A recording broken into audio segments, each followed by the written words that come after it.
ভিডিওর প্রথমটা দেখেই তোমরা বুঝতে পারছো যে আজকে টপিকটা কী নিয়ে হবে।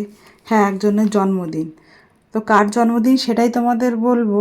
আমার না, আমার হাজব্যান্ডেরও না, আমার মেয়েরও না, ছেলেরও না। তো কার জন্মদিন তোমাদের অবশ্যই বলবো। তার আগে আমি কিছু কথা বলবো। তো সকালে উঠেই প্রথমে আমি ঘুগনি আর লুচি করলাম, তারপরে বিরিয়ানি করব বলে তার প্রস্তুতি এখনই নিয়ে নিচ্ছি। তার কারণ বেলা বাড়ার সঙ্গে সঙ্গে খুব গরম পড়বে, ওই জন্য সকাল সকাল সব গুছিয়ে নিচ্ছি। তো বিরিয়ানির মশলা আমার প্রায় করা হয়ে গেছে, আর লুচি ওইদিকে আমি একটা করে ভেজে নিচ্ছি। তো আমি আজকে অনেক ভোরেও উঠেছি, যেহেতু ওরা সবাই আসবে।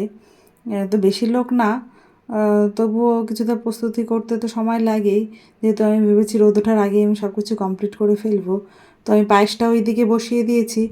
আর যার জন্মদিন সে, তার বায়নাই হয়েছিল সে বিরিয়ানি খাবে, নাহলে হয়তো অত গরমে বিরিয়ানি করতামই না, অন্য কিছু হয়তো আইটেম হবে, কিন্তু সে বিরিয়ানি খেতে পছন্দ করে এবং আমাকে বলল যে আমি বিরিয়ানিই খাবো, সেজন্য বিরিয়ানি রান্নার প্রস্তুতি চলছে। তো যেটা বলছিলাম, মানে যখন নিজেদের বাসস্থান ছেড়ে কাজের জন্য অনেক অনেক দূরে থাকতে হয়, তখন মনটা না কাছের লোকেদের কাছে পেতে যায়।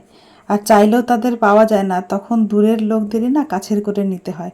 বা বলা যায় যে নিজেদের ভালো থাকার জন্য বা দূরের লোকেদের নিজেদের কাছে না পাওয়ার অভাবটুকু মেটানোর জন্য দূরের লোকদের না কাছের করে নিতে হয়। আর তখন কত আপন মনে হয় তাদের। প্রত্যেকটা মানুষেরই মনে হয় এই রকমই সম্পর্ক গড়তে ভীষণই ভালোবাসে, না হলে হয়তো এই সুন্দর সমাজটা আর গড়ে উঠতো না। আর আমার মনে হয় যে কোনো সুন্দর সম্পর্ক গড়ে তোলা একটু সময় সাপেক্ষ, কিন্তু সম্পর্ক গড়ে উঠলে আর সেই সম্পর্ক আর মনে হয় না আর ভাঙে। তবে না, অনেক সম্পর্কই আছে, মানে আমিও দেখেছি আমার নিজেদের কাছে, ভাঙতে না একটুও সময় লাগে না, গড়তে সময় লাগে। যে বলে না, গড়তে সময় লাগে, ভাঙতে সময় লাগে না। যেমন মানুষের মনে আঘাত দেওয়া যতটা সহজ, ঠিক তার থেকে অনেকটা অনেক অনেক গুণ কঠিন সেই আঘাত মুছে ফেলার। তো সেরকম অনেক সম্পর্ক গড়ে গড়ে আবার ভেঙেও যায়, আবার কিছু সম্পর্ক আছে যা ভাঙেও না। সেই সম্পর্ক শক্ত হতে হতে নিজেদের কাছের লোকেদের মতোই আপন হয়ে যায়। তো নিজের ভাইয়ের মতো বলো, দাদার মতো বলো, দিদি, বোন, কাকা, জেঠুর মতো যাই হোক না কেন, তো সেই রকম একটা সম্পর্ক বলতে পারো, ভাই বোন বা দাদা ভাইয়ের সম্পর্ক। তো তার কাছের মানুষরাও যখন দূরে থাকে, কিন্তু সমস্যার জন্য তাদের কাছে তখন দৌড়ে যেতে পারে না, তখন এই দাদা ভাই বোনেদের সম্পর্কগুলো না আরও অটুট হয়ে যায়। আর তখন বিপদে বলো, সুখ দুঃখে বলো, সবেতেই একে অপরের সাথে একসঙ্গে একসাথে পথ চলতে হয়। তো যাই হোক, এই যে আমাদের বিরিয়ানি মোটামুটি মাংস কষা হয়ে গেছে একেবারেই, মানে মাটন আর চিকেন আজকে দুটোই হয়েছে। তার কারণ আমি আজকে মাটন, মানে আমি মাটন খাই না, আমার গন্ধটা বেশি ভালো লাগে না। তো মাটন চিকেনের জন্য দুটোই হচ্ছে। আর স্পেশালি আমার মানে বড়মশাই এই সব মানে ভালো রান্না হলে, রোজকার রান্না আমিই করি, কিন্তু ভালো কিছু রান্না হলেও নিজেই করে। তো সেটা আমার ভীষণ হেল্প হয়, মানে লোকজন আসলে কাজগুলো তাড়াতাড়ি হয়ে যায়। তো প্রথমে আলু সাজিয়ে, তারপরে মাংস দিয়ে, তার উপরে একটু টক দই দিয়ে, তো বেরেস্তা ছড়িয়ে দিয়ে, ভাত দিয়ে আর বিরিয়ানি মশলা দিয়ে ঢেকে দিয়েছে। আর এটা তোমার এই চালটা বা ভাতটা রেখেছে হলো মাটনের জন্য। তো আমি একদিন বিরিয়ানি রান্না তোমাদের সবার সঙ্গে ঠিকঠাক করে শেয়ার করব। আজকে ভিডিওটা ঠিক মানে করা হয়ে ওঠেনি তোমাদের সঙ্গে, তো একদিন পরে এটা একটা ভালো ভিডিও দিয়ে দেব। তো বার্থডে গার্লও জন্মদিনের জন্য বসে গেছে, পাশে আমার মেয়েও বেশ এমন মুখটা করে বসে আছে না, যে কি বলবো। তো এসে ও লজ্জা লজ্জা পাচ্ছিলো, আমি বললাম ভিডিও করি একটু, তুই বস ঠিকঠাক করে। তো একটু হাসছিল। তো ওর মা প্রথমে ওকে দিল, বাবা আর মা একসঙ্গে মিলেই দিল, তারপর আমি দেবো। যাই হোক, তো যখন ওর জন্মদিন এলো, তো বললাম আমার বাড়িতেই নিজেদের মতো মানে ছোট্ট করেই করে ফেললাম। আড়ম্বর ছিল না, কিন্তু অনেক অনেক ভালোবাসা, ভালো লাগা ছিল, এবং নিজেদের একঘেয়েমির কিছুটা একটু মানে অন্যরকমভাবে কাটলো। তো তোমরা যদি আমার সাথে সহমত হও তো অবশ্যই জানিও, তাহলে আমারও একটু ভালো লাগবে। আর তোমরা কাছের হও বা দূরের হও, সবাই অন্তত কিছু না কিছু বলো, নিজেদের নামটা অন্তত কমেন্ট বক্সে লিখে দিও। তোমাদের ছোট্ট ছোট্ট সহযোগিতায় আমার চলার পথটাকে আরও মসৃণ ও সুন্দর করে তুলবে, আরও উৎসাহ যোগাবে। আর একটা লাইক দিয়ে দিও অবশ্যই। আর আমার পরিচয়টা আমি এখন দেই, অনেকটা গল্প হলো তো, প্রায় শেষের দিকে চলে এসছে। তো আমি শুভ্রা, তোমরা কেমন আছো? আশা করি সবাই ভালো আছো, আর আমিও ভীষণ ভীষণ ভালো আছি। আর তোমাদের যে ব্লগটি নিয়ে এসেছি তোমাদের সামনে, আশা করি সবার ভীষণ ভীষণ ভালো লাগবে।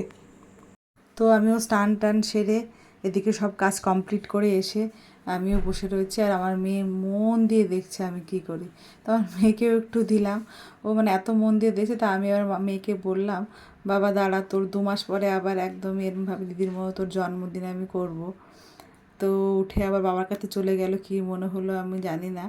তো এদিকে আমার সব কাজ এমনি হয়ে গেছে, আর এদিকে বার্থডে গার্ল বলছে যে এখন আমার খিদে পেয়েছে। আমি দাঁড়া বাবা, এটা হয়ে গেলেই খেতে দেবো। তো আমার সব কমপ্লিটই হয়ে রয়েছে। তো যেটা আমি সে সম্পর্কগুলোর কথা বলছিলাম, তো এখানে এসে ওই চিত্তরঞ্জনে এসে ওদের সাথে সেরকমই একটা সম্পর্ক গড়ে উঠেছে। ভাই বলো, মানে বোন ভাই বা দাদা ভাইয়ের সম্পর্ক, সে মানে ভীষণ ভীষণ ভীষণ একটা সুন্দর সম্পর্ক গড়ে উঠেছে, যেটা আর বর্ণনা করে বলার মতো না। তো তো আমার মেয়ে হওয়ার জার্নিটা ভীষণ কঠিন একটা সময় দিয়ে গেছে। তো সেই সময় প্রচুর হেল্প পেয়েছি। তো যাই হোক, এখন সে গল্প না হয় অন্য আরেকদিন করব। তো এদিকে বিরিয়ানির হাঁড়ি এখন খুলে গেছে, তো এই আটাটা ফেলছে সাইড থেকে। আর ভেতরে দেখো কি ভালো লাগছে দেখতে, গন্ধটাও নাকি ভীষণ সুন্দর হয়েছে। তাই বলছে সবাই, আমার ছেলে বলছে মা ভীষণ গন্ধটা ভালো লাগছে খেতে। আর এদিকে স্যালাড আর এই যে রায়তা করা হয়েছিল, বেশি কিছু করা হয়নি, যেহেতু আর কি বিরিয়ানি হলে আর কারো কিছু লাগে না, সেজন্য আর বেশি কিছু করা হয়নি।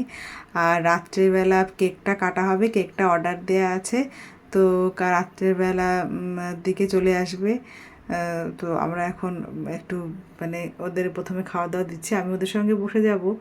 মেয়ে এদিকে ঘুমিয়ে পড়েছে, কারণ মেয়েকে আগে খাইয়ে দিয়েছি। ও যদি জেগে থাকতো তো আমাদের আর খেতে দিত না, একটু ঝামেলাই করতো। তো জন্য মেয়েকে আগেই ঘুম পাড়িয়ে দিয়েছি। আর আমার ছেলে বলছে অনেক অনেক ভালো হয়েছে মা, খুব সুন্দর হয়েছে, টেস্টি হয়েছে, মাটনটা অনেকই সুন্দর, একদম গলে গেছে, একেবারে নরম হয়ে গেছে তাই বললো।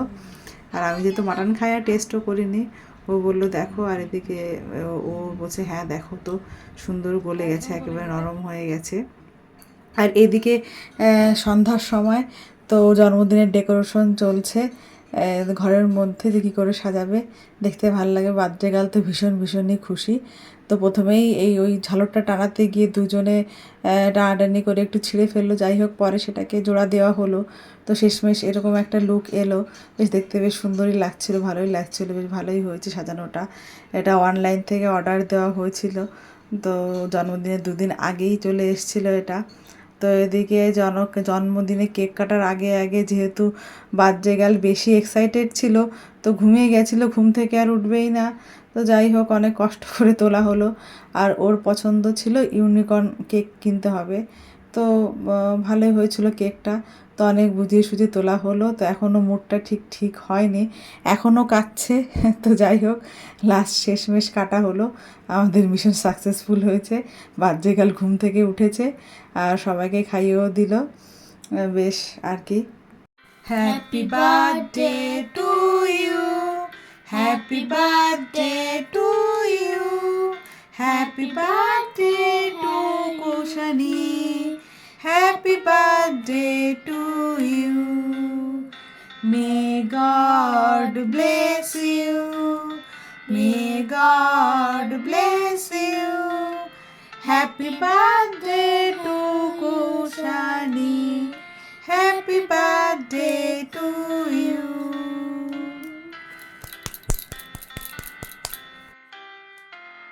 তো সবাই কৌশানীকে হ্যাপি বার্থডে বলে দিও একবার। আর এইদিকে আমার মেয়েও রেডি হয়ে রয়েছে কেক খাওয়ার জন্য, হাতে বাবার ফোন নিয়ে। তো মেয়েও এখন উঠে আসবে কেক কাটার জন্য। ও আগে ওর 2 মাস পরে জন্মদিন, তো সেই কারণে ও একটু ট্রায়াল দিয়ে নিচ্ছে। তো দাদা বোন দুজনেই নেমে এসেছে কেক খাওয়ার জন্য। আর এদিকে আমার মেয়ে দেখো দুষ্টু দুষ্টু হাসি হাসি মুখ করে একেবারে সবাইকে কেক খাওয়াচ্ছে, এক এক করে ও দিদিকে, দাদাকে, মাকে, বাবাকে, সবাইকে ওর খাওয়াতে হবে করে বলছে। আর এই যে খাওয়াচ্ছে। তো কেকটা মোটামুটি ভালোই ছিল, একেবারে খারাপ ছিল না, খুব যে ভালো ছিল তাও না, একদম 2টো মেয়ে দিয়ে গেছে, ওদের বোধহয় ঘরে তৈরি করাই কেক। তো তো এদিকে পুরো অনুষ্ঠানটা পুরো প্রায় শেষ হয়ে গেছে। তো কৌশানীকে সবাই অনেক ভালোবাসা দিও আর উইশ করো, সামনে চলার পথটা যেন মসৃণ হয়, আরও যেন ঠিকঠাক করে সবার আশীর্বাদ নিয়েও চলতে পারে। তো আর এইদিকে দেখো আমার মেয়ের দুষ্টুমি আর শেষ হবে না, যতক্ষণ জেগে থাকে সারাদিনই খালি দুষ্টুমি করে। আর কি বলবো, সবাই ভালো থাকবেন, সুস্থ থাকবেন, আর পরের ব্লগে আবার দেখা হবে।